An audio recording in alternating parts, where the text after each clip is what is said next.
Good afternoon, good evening, good morning, whenever or wherever you're watching this from.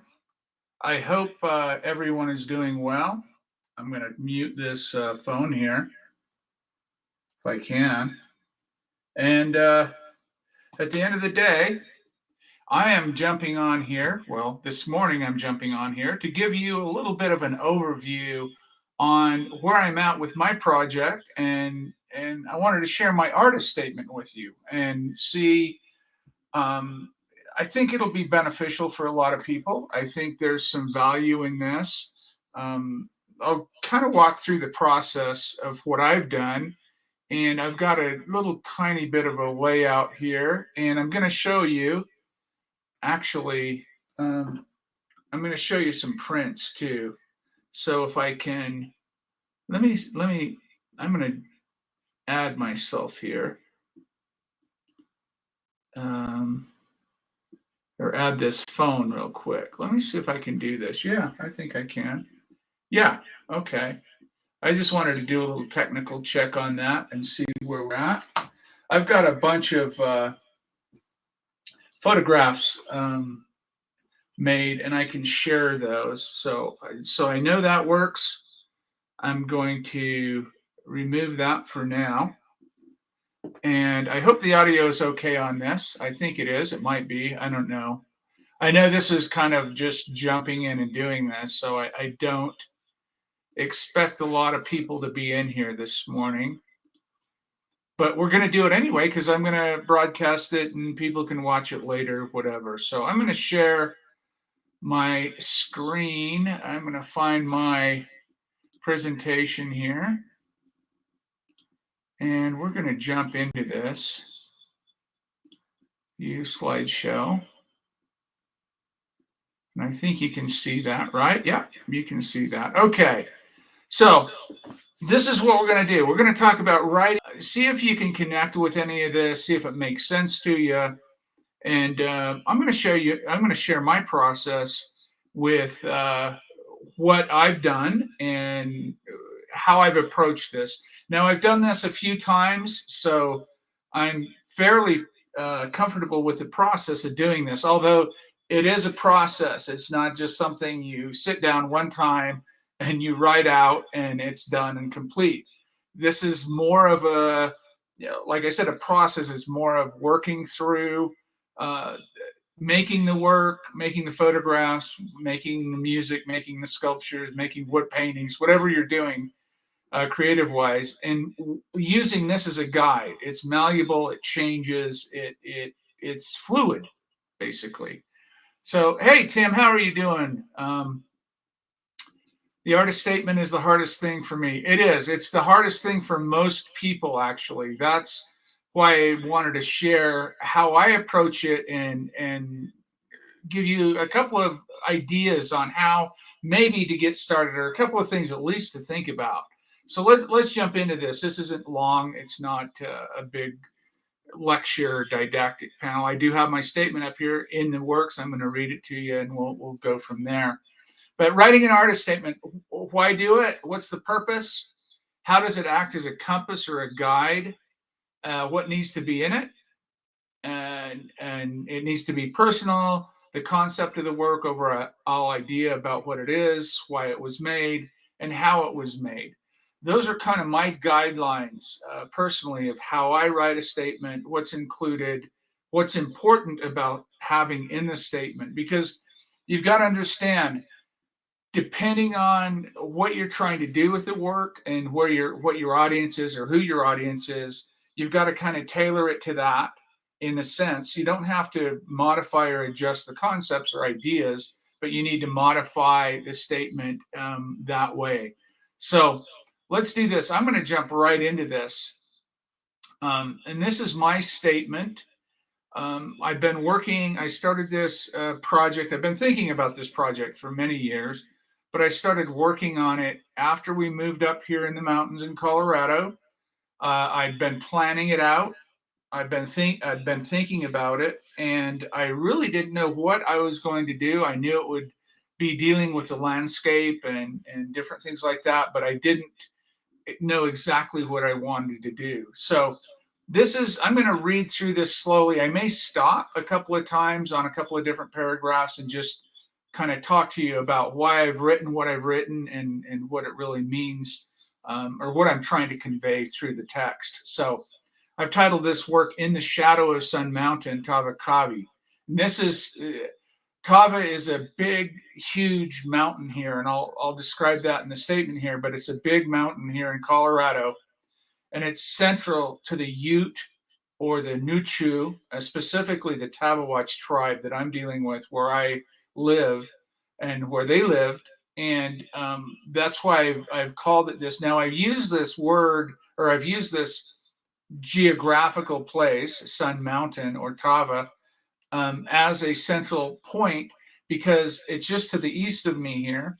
It's always there. It's always present. It's gigantic, and it was central to the Ute tribe that lived here in the 19th century.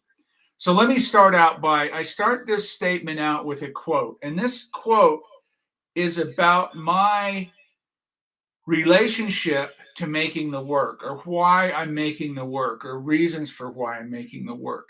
Ernest Becker, if you're familiar with what I've talked about in the past, Ernest Becker is someone, the social psychologist, anthropologist. He died in the 70s, but he's been very influential in my approach to creating art and what it should or shouldn't be, in that sense. So let's start out with that. He says, the key to the creative type is that he is separated out of the common pool of shared meanings. There is something in his life experience that makes him take in the world as a problem. As a result, he has to make personal sense out of it. That's from Ernest Becker, The Denial of Death. So that sets the stage for what I'm going to talk about here. I have a conflict. I have a problem, if you will, with the history of this geography, with the people, the European settlers, all the history surrounding those ideas and what happened. So let's go on to my text in the statement. Let's start this out. Most Americans live their day-to-day lives without ever thinking about the history of their country. Words like genocide, land disposition, forced migration, and colonization are rarely in the minds of average Americans. It's the opposite for me. I think about these things almost every day. So I've set the stage for what this work is about, or the concepts behind this work. I live in the Rocky Mountains of Colorado. It's beautiful here. The landscape is breathtaking. It's the closest thing to a perfect place I've ever been. However, it has a very sordid and sad history. So there I'm setting up the conflict that I'm dealing with. I love the place. It's beautiful. It's all these things, but it's got baggage with it. It's weighing on me. With this work, I want to share both the beauty and the tragedy of this place I call home. Through these photographs, I want to esteem the Ute people, both past and present. I hope to engage the viewer long enough to put this history and the people into their consciousness. So there I've described my objective with the work. Briefly, I want to engage the viewer with these photographs to help them understand my conflict and the history of this geography and this place with the people. I've approached this work from a place of deference, wonder, sadness, and loss. I'm torn about where I live and what I know. I often think about what happened here and question why it did. It confuses me and creates inner conflict for me, like a type of cognitive dissonance. I struggle with living on this land, and yet I'm in awe every day of how sublime and beautiful it is. So there I've encapsulated what I've alluded to in the previous paragraphs. So I've set up my conflict. I've set up what is bothering me, what's driving me to create this work, these questions, the sadness, the loss, the beauty, the wonder, the deference, etc. So that starts the statement out, and try to set it up that way, or I've tried to set it up that way. So what do I do with this terrible history? My answer is to embrace it, study it, wrestle with it, and transform it into a weapon for the human spirit, one that will enlarge my sense of responsibility and strengthen my moral resolve. So there's an indirect answer to the conflict, or what I do with the knowledge that I have about where I'm living and the conflict that I have with it. Not an outright answer, but an indirect answer to the problem in a way. This project has also served as a cathartic release for me. In other words, it's helping me deal with this conflict. That's why the work was made. While the work is metaphorical, it acts as a catalyst in resolving my relationship with the land, its history, and the people that lived here. So there again, just alluding more, getting more detail, giving more information and more context to the work. At dawn, Kavakav, or Sun Mountain, is the first Colorado mountain to catch the sun's rays. The mountain is over 14,000 feet above sea level. That's 4,300 meters.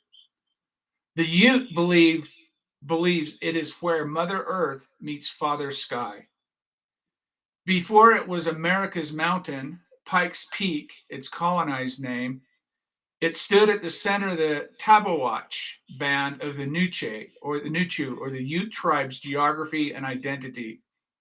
They were the people of the Sun Mountain, placed there by Sunif, the wolf, to grow and flourish amid the foothills of the majestic peak. The Tabawatch tribe was the largest of the 10 nomadic tribes of the Ute, nomadic bands of the Ute. They followed the herds of wild animals throughout their lands, harvesting the elk, deer, and buffalo at specific places at certain times of the year. This lifestyle mandated that they move their camp every 3 or 4 weeks. They constructed a medicine wheel at the heart of each new camp, linking them to Mother Earth like an umbilical cord.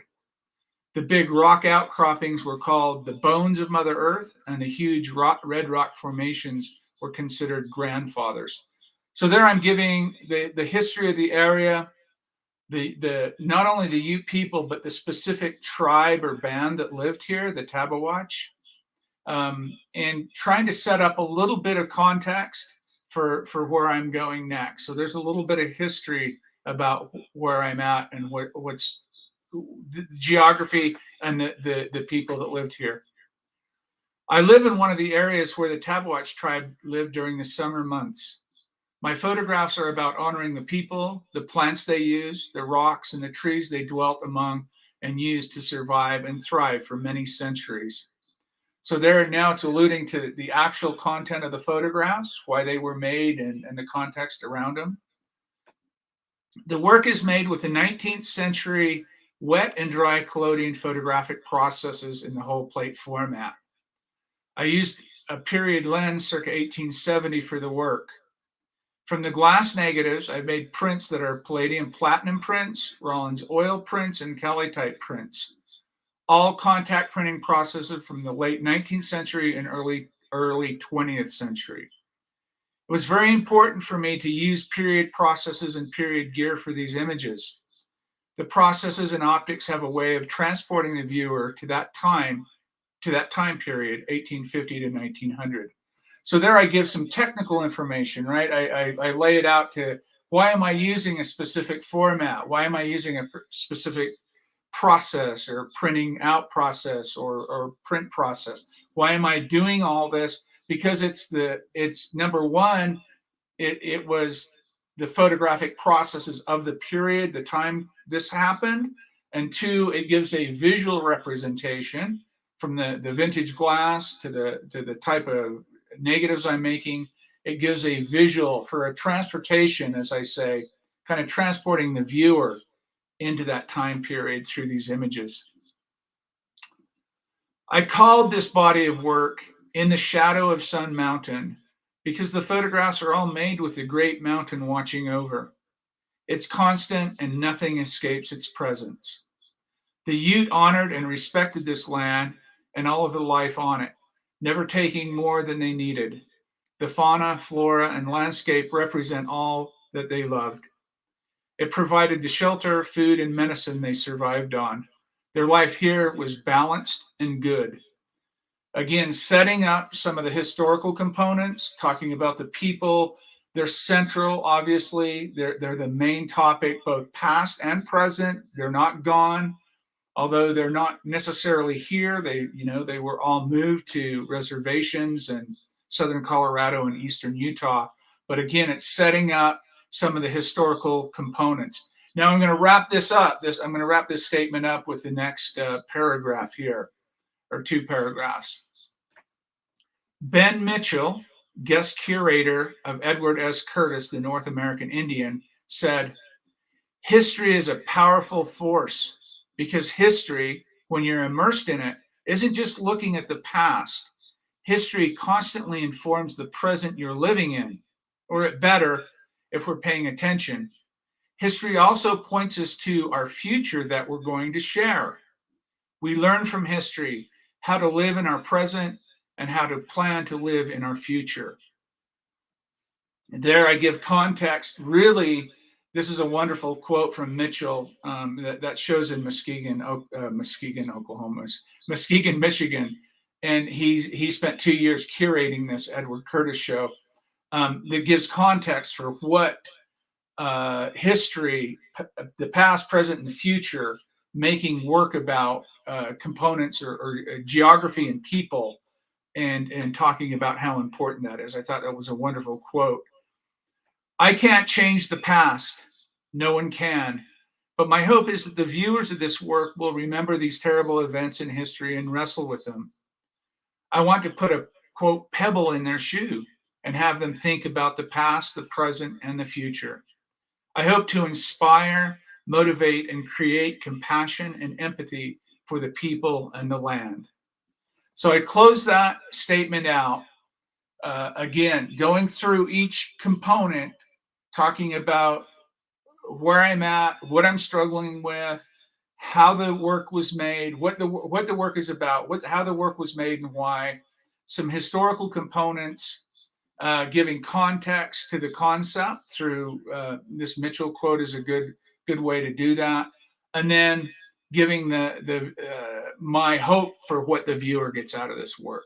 That's kind of where I'm at with that. So that's my statement right now. It could definitely change, no doubt about it. Could be edited, added to, deleted, whatever.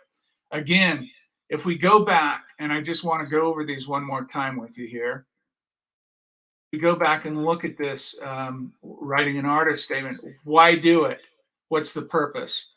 Well, the purpose is to inform the viewer of what the work is about, right?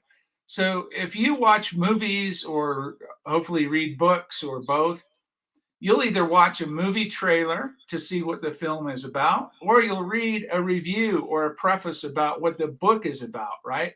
Before you dive into a 200-page book or a 2-hour movie, you want to know a little bit of the context to see if you're interested in what they're dealing with. So why do it, or what's the purpose of the statement? That's the purpose of the statement, or one of them, is to give the viewer an idea about what they're about to see or hear about, watch, whatever it is. So really important to give context to the work. How does it act as a compass or a guide? How does the artist statement act as a compass or a guide? Well, one of the first things you want to do, and I started on this statement a long time ago, and it was very different. And well, not very different, but quite a bit different. Using it as a compass or a guide means that you're writing as you're working, and you're allowing both the writing and the photographs, in this case, photographs from me, you're writing and letting the work tell you what direction to pursue. You have a general idea of where you want to go, and it's refined by allowing the work to show you what, and the writing to show you what and where you need to go. So you can use the statement as ideas to how to make the work, what might be appropriate or what might be more compelling as the concept develops and you flesh it out, as it were. So it can act as a compass or a guide. It's not I have to do it this way. It's fluid, like I said. It changes, it wiggles and works around, and you may make a few photographs that changes the entire statement, or you may write a piece of the statement that changes the photographic imagery completely. So, and then what needs to be in it? It needs to be personal. I told you where I live. I told you about my conflict. I told you about the history and the issues I have with what's happened on the land where I live, and the inner conflict that I have with that. The concept of the work, the overall idea about it, what is it? I gave you some of the history, not only the Ute, the Nuchu Indian tribe here that was here, but the specific band, one of the 10 bands that of the Ute, which I'm dealing with. And I'm talking about the landscape, the rock formations. I'll show you some of these photographs, all the flora, the medicinal plants they used, et cetera, et cetera. Why was it made? Again, that's going back into the first area that needs to be personal. Why was it made? The driving force behind this really is struggling with and dealing with this idea of death denial or death anxiety. The colonizers came in, manifest destiny, all of those historical components, and the inner conflict, the struggle I have with living on land that was dispossessed, that was taken from the people that were here long before any Anglo people were here. So that's why it was made, or why it's being made in this case. Dealing with, like I said, it's catharsis. It's cathartic for me. It's a therapy for me in a way. I've always used photography in that way, and so this is no different. I'm working out. The art is acting as a catalyst for me that way to work out some of these struggles and figure out. I don't know that I'll get any answers necessarily, but I'll put it out there. It's like kind of like putting it out there as a therapy kind of thing. How was it made? The technical information, I told you about that. That's pretty straightforward. So, having said that, let me add this to the stream here. This is my phone. I hope the audio is okay.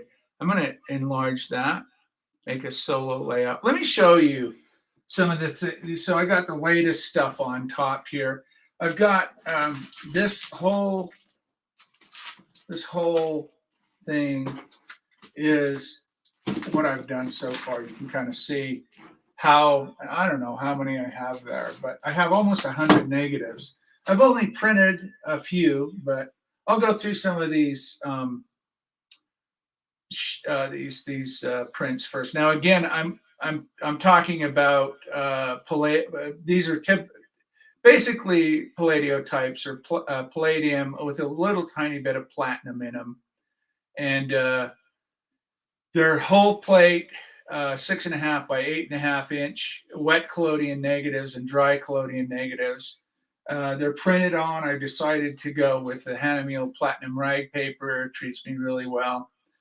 And the content of these are all based on Native American uses of plants here. So all of them have medicinal value or food value. And I photographed them all in a potter's. This is a Ute potter named L. Posey from the area here. He made this bowl.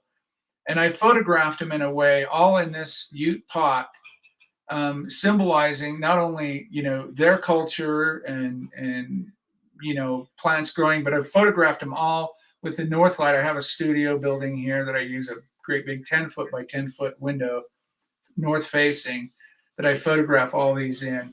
And so I've used that as a light source. And then sometimes I'll go, and you'll see some landscapes here. This is, in fact, right up here. This is Tava right back here. It's a little bit abstract. I know you probably can't see it, but these giant granite rock formations that are caused by the volcanoes that are millions of years old here. Again, giant rock formations, very special to the Nuchu or the Ute here. They call them grandfathers.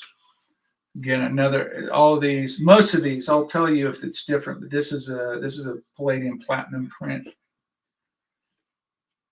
Different objects on the land that I photographed. This is actually a Cali type. This is a tone Cali type. So I think this is a platinum tone Cali type. Really beautiful. I don't know if you can see the detail there. It doesn't translate terribly well, but objects that I find on the landscape that represent age or decay or anything like that. That happens to be actually a ponderosa pine stump. And ponderosa pine here is very important, and was and still is to Native Americans.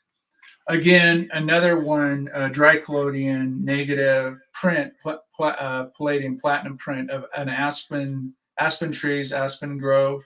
Very important tree to the Native Americans again. Some landscapes and rock formations here, I just love so much. When I see them, I can't help but get my camera up there and make some plates. This is in Paradise Cove, or near Paradise Cove here near where I live. And then some of the plants, like this is little cat's eye. Again, you saw the aspen tree, the first image there. I've treated these. I've gone through a series of how I'm approaching the aesthetics on these. These are 8x10 prints, whole plate negatives. So I have a little room. And of course, I have an embossed stamp that I stamp each print. I date them. I have all the technical information on them. And then what I do, let me just show you some of these.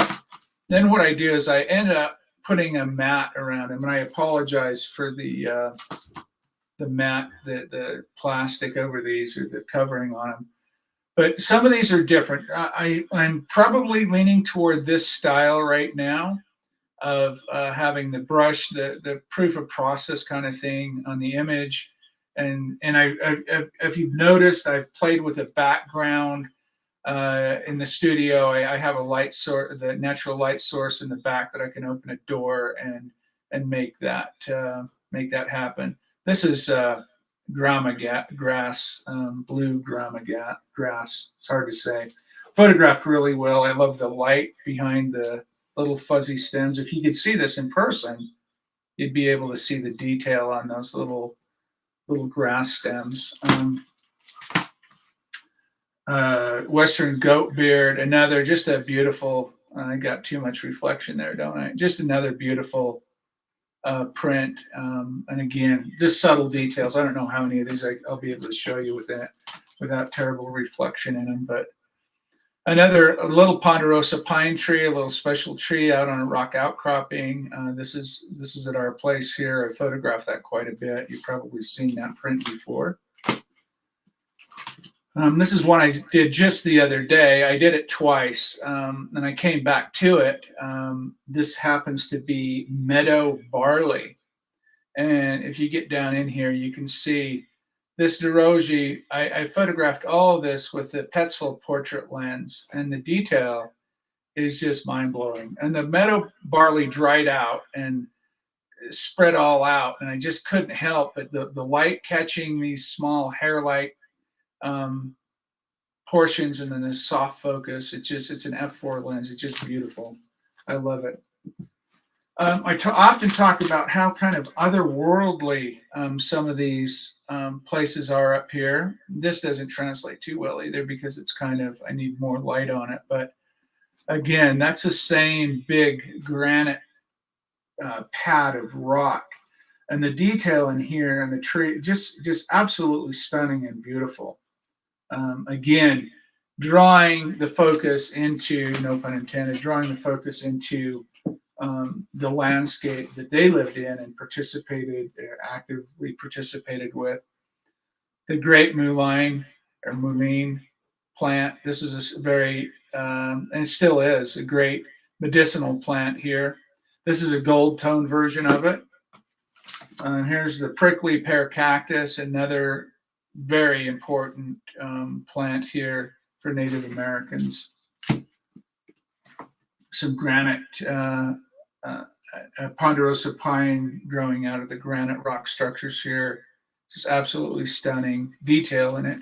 Technically speaking, these are really super gorgeous. And here's this happens to be the Rocky Mountain beard tongue, another medicinal plant. There you can see the pot quite well. Depending on what I want to do, if I want to blow that pot out or not, I can adjust the light accordingly. But you can see El Posey's pot there. And so, you've probably seen a lot of these, but there's something else to view in person and see in person. There's another version of non. This is just absolutely stunning, that the detail in that mullein plant. Another one of the little cat's eye, another medicinal plant. And one of my favorite here is the foxtail barley. I wish you could, I should take them out of the plastic, but again, some of the barley, I love to photograph the barley. It's just so interesting to see what it does. And then one on, this is the sticky purple geranium, another really wonderful medicinal plant. So it gives you an idea um, of what I'm doing and what let me get this out of here real quick. Leave. It gives you an idea of what I've been doing. More importantly, I wanted to share the artist statement with you and let you see how I'm approaching the work, what it means to me. And again, I probably close this out really by saying the most important thing here is not following someone's guidelines on what to do or how to do it. But you can glean some ideas if they're applicable, use them. If not, ignore them. But the most important thing is that you use or that you approach your work from a very personal standpoint, not caring, unless you're doing commercial work. If you're going to do commercial work, then please your client and all that stuff and make your money, that's fine. But if you're approaching it from a personal fine art project like this is for me, then you want to be true to yourself. You know, it's really interesting how people respond if I post some of this work here or there. How they love this and they don't really respond to that or whatever it is. And it's interesting, but it doesn't matter to me because overall, what I'm trying to do, and this work is far from completed. I think I've got almost 100 plates now, 90 some plates. And I'll probably do again another 100 plates this year and next year before, and then I'll edit it down and find out what I want to do for final prints and all that. But the point is not allowing the public to guide you, not allowing social media to guide you. It's great to share, and I like people being involved and interested and seeing what I'm doing if I can share. And I'm not saying I'm always going to be doing that, but if I'm doing it and you know it's out there, it's fine. My blog is where I put all of my process or all of the work that I'm doing, most of it anyway, and it's for me to refer back to mostly. That's why I do it. But I share the blog too. It's nothing. I have no secrets. I don't. There's nothing. I'm open. It's fine. But I fully concentrated on this. I've thought about it a lot. I'm not saying it won't change. It may change slightly, or it may change dramatically, or it might not change at all.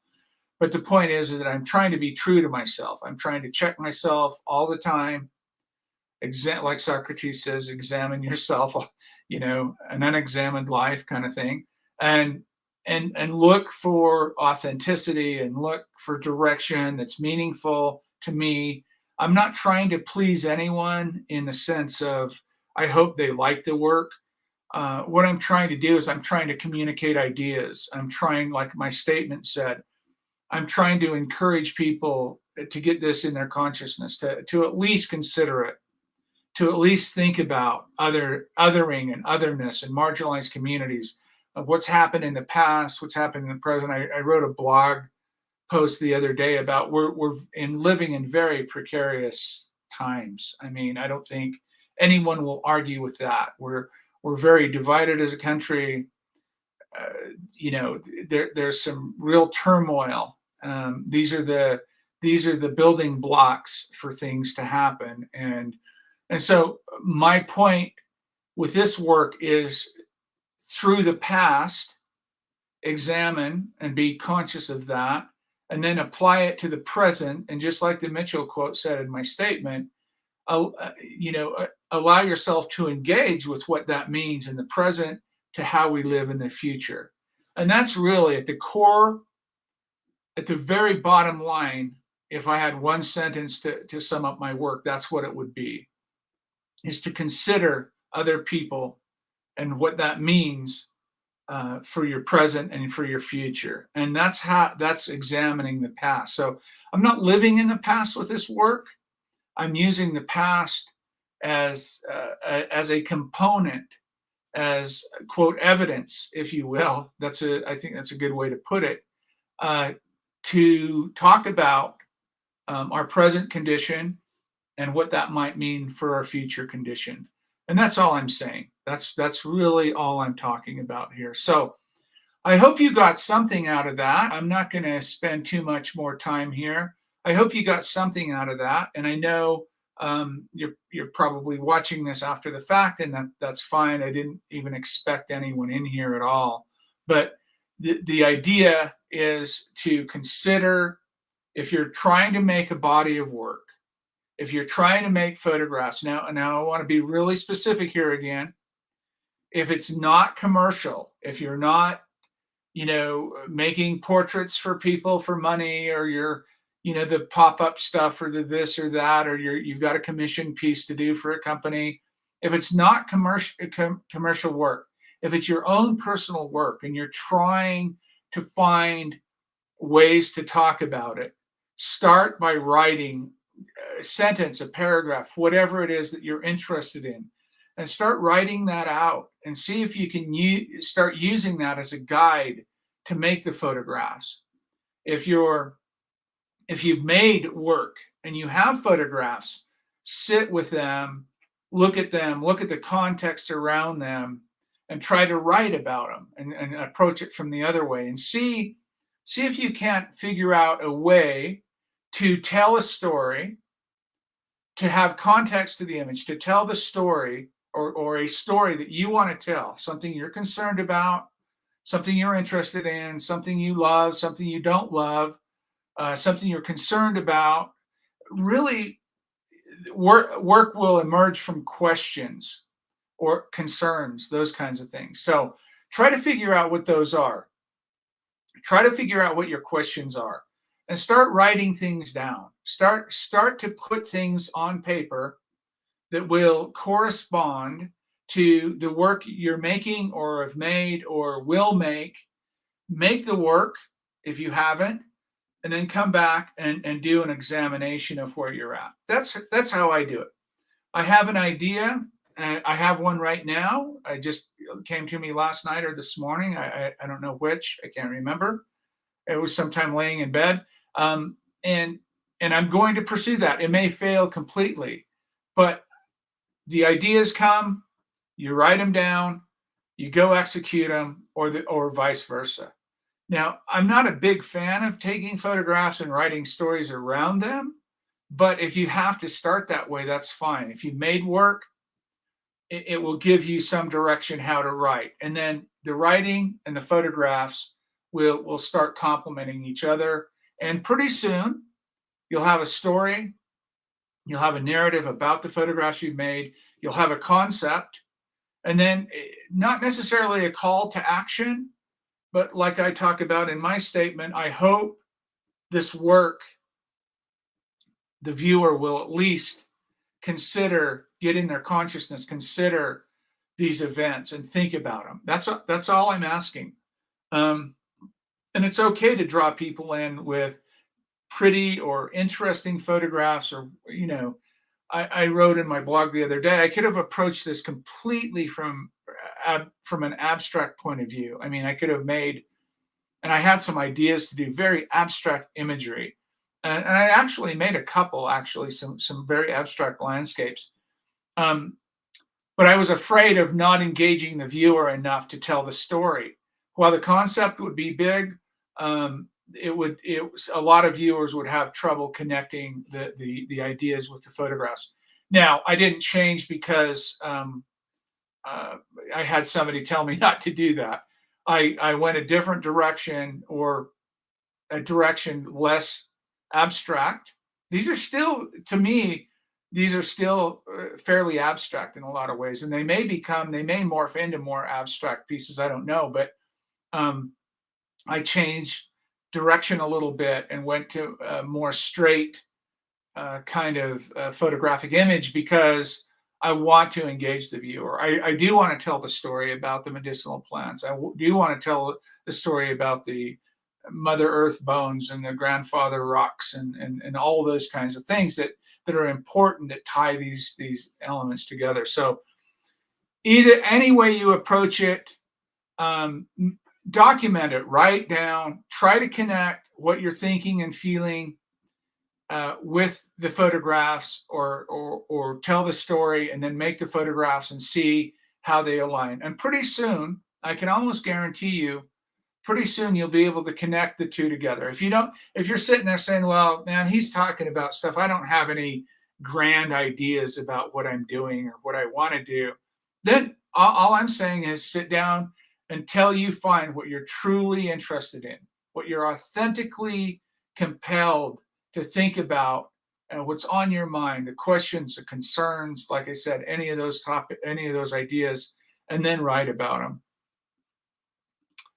Oh, Tim said, hey, do you see any similarity between this project and Portraits of Madison Avenue? Both relate to the views of marginalized people who have been judged, beaten down, and marginalized. Yes, exactly, Tim. You know, if I were to sum up my 30 plus year career in photography, it's been all about marginalized communities. It's been all about the human condition, about how we treat people who are different than us and why we do that. And lately, over the last few years, I've tied, like I talked a bit, you know, I have his quote at the top of my statement, Ernest Becker, Dr. Sheldon Solomon, who I've had on my YouTube show, talking about death anxiety, death denial, and terror management theory, and all of those psychological conditions relating to our human condition of finding scapegoats, right? That's what we do. And yes, Tim, my work is completely tied together. Everything, every image that I've made, whether it's of a plant or a portrait of a person or a photograph of an object, it's all going to come back to this human condition of how we treat people who are different than us. And that's all I'm doing here. I happen to live on land that was part of this. It's a terrible history, awful history here in Colorado of exterminating, committing genocide, dispossessing land. The loss is incredible. 100 million indigenous people here, and there's 8 million of indigenous people left. I mean, talk about wiping out a people. They've always been huge concerns for me. Whether you're talking about your neighbor that's different than you and how you don't get along and why you don't, or whether it's, you know, on a large scale like this. I've always wanted to, for years, tackle this topic of Native American indigenous people genocide, the settlers and the Europeans colonizing this country, and the whole fake history that we're taught in this country about what happened. And now I'm living on the very land the Tabawatch Ute lived in the summer months. And they hunted here and they picked these plants and they ate these as food and medicine, and they hunted the game here, and they did all of these things. They drank out of the rivers and the streams here, and they had the Tava here, the Sun Mountain, as a central piece. So this was an ideal time for me to deal with this topic. I lived in Germany, and I dealt with the genocide of the Jewish people and other people there in the mid 20th century here, Hitler and his crew and all that happened there. Before that, the Portraits of Madison Avenue, what Tim's referring to there, was a body of work about growing up around marginalized people, and my father owning a low-income apartment complex, and how I interacted with those people and the questions that I had about that. So my entire photographic career, if you will, that's how I ended up in graduate school, asking, why is my camera always turning to these marginalized communities? Always, I'm preoccupied. I'm obsessed with these questions and these ideas of difference and memory and those kinds of things. So yes, Tim definitely connects in. I appreciate you asking that question. I appreciate you hanging out in here with me as well too. That's great to have somebody to kind of talk to and reflect back or bounce back on comments and stuff. So I appreciate that. So I hope you've gotten something out of this. I'm going to end it there, and I'll come back when the time is right and share more. I really I've gotten emails from people that I really appreciate about talking about me sharing the process, and I love that, and I don't mind doing that at all. I just I want to not be too influenced, right? Influence is incessant, but I don't want nothing in the pejorative here, but I don't want any outside influence on what I'm doing. I need to stay true to what I'm doing and pursue what I feel is authentic because it's my work, it's what I'm thinking, how I'm feeling, all that stuff, and the ideas that I want to convey. And that's really what art does, right? I think art should be socially active in some component in some way. And to do that, you need to really dig deep down in and examine a lot and do it daily and figure out what can tell the story the best way and be the most productive that way. So, hey, Chris Fry, I appreciate that. Beautiful work, inspiring as always. Thank you. That is so, see, people are so wonderful. I truly appreciate that. So thank you, ladies and gentlemen. I'm going to let you go. If you if you were here with me doing this, I greatly appreciate Chris and Tim and whoever else might be in or watching. And if you're watching this later, beautiful, perfectly fine. If you have any questions or comments, address them, send them to me. I hope that helps a little bit. I hope you got something out of it. I'll come back to share when I feel compelled to and when I feel like it's worth doing. And until then, keep pouring those plates and keep making those prints, and we'll see you on the next show. So have a good night, good day, good afternoon, good morning. Bye-bye.